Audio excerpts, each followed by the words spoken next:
And for today's video, at ayan nga po ang aming nilakad ng aking kasama, si B2.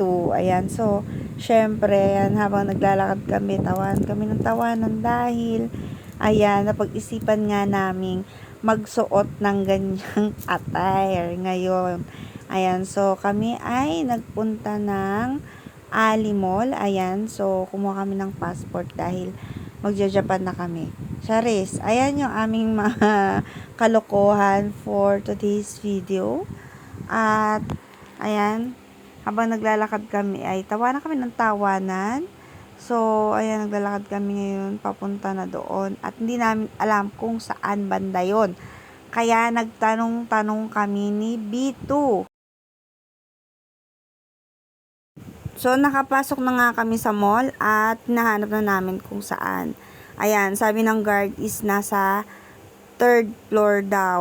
Kaya naman, ayan. So, after namin kumuha ng passport, pauwi na kami. At puro kalokohan pa din yung ginagawa namin ni Vito. Ayan, so, nakakain na kami dyan. Hindi ko na lang binidyo yung pagkain namin.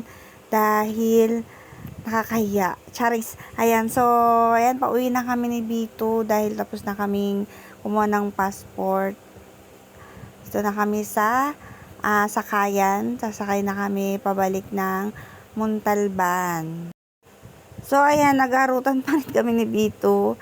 Selfie-selfie daw, pero binidyo ko talaga siya dyan. So, ayan, puro kami kalokohan talaga. After nyan, sumakay na kami ng bus, pauwi ng Montalban. So, ayan, nakasakay na kami ng bus at first time ko ulit makakasakay ng bus after ilang years. So, ayan, malapit na kami. Nasa San Mateo kami. And, ito na lang nagtatapos ang aking mini video or mini vlog. Thank you for watching. Bye!